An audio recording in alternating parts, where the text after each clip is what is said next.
Pretty much the worst thing that could happen is somebody being falsely convicted for a crime. Any one of us could be a victim or witness of a crime. Hopefully we won't be, but potentially we could all be suspects of a crime as well. One of the attractions of a murder mystery evening for us was that if you turn on the television or if you open a best-selling novel, you understand what's at stake in a murder investigation. Everything along the way that people experience, listen to, were as authentic as we could make them. Our audience immediately understood how important the stakes are for the types of information we deal with, the type of research that we do. They were immediately on the task there, and they were fired up to solve this crime. Good evening, everyone. My name is Detective Chief Inspector Gavin Oxborough, and I'm the Senior Investigating Officer in this case. The core group of us within the Forensic Psychology Unit got together and we wanted to host something that was more fun, more immersive, a piece of educational theatre whereby people could come along and they were invited to solve a murder. Even putting together the event was fascinating. So often we work on academic projects in our offices, in our labs, but doing something this open to public scrutiny, public involvement, it was an interesting challenge. My research is on deception, so I was trying to make sure that we picked the juiciest possible instances of lies and liars that we could to try to baffle our audience. My area field is mentally disordered suspects, and there's a lot of stereotypes out there at the moment. There's lots of psychological literature that highlights how mentally disordered individuals are more dangerous. So what I really wanted to do was almost test some of those stereotypes within public perception. So we had actors playing 4 suspects, 2 of which were mentally disordered.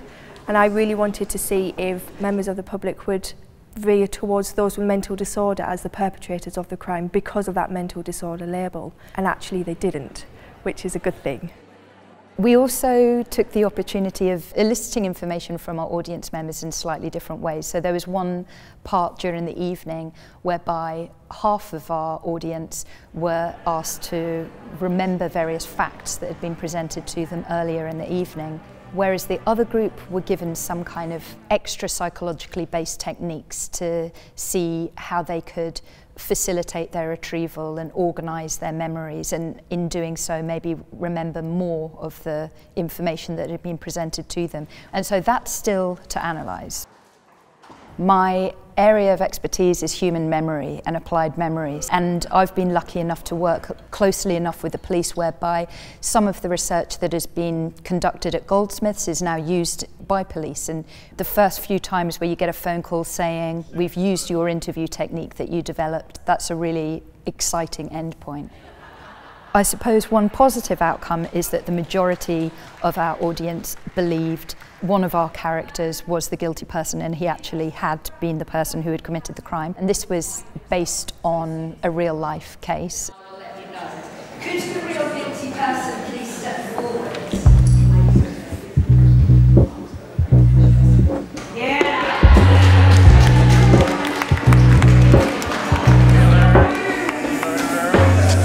Goldsmiths is an ideal venue to combine disciplines, to draw on expertise from different departments. And so this was one of our first forays into that. It's not just research that we do in the Forensic Psychology Unit, it's also teaching and consultancy. And so we've now been able to develop a couple of new programs. We've got a Forensic Psychology MSc at master's level. We've also got an undergraduate forensic stream that just started last year as well. We all combine our expertise to teach on that. I think there's a lot of appetite for information of this type.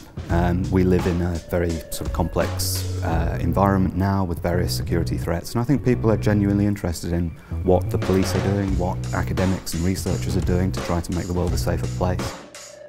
We've also been discussing future immersive theatre events, so very different to a murder mystery, but still inviting people to come in, take part, be involved, make decisions, and we'll feed back on their performance.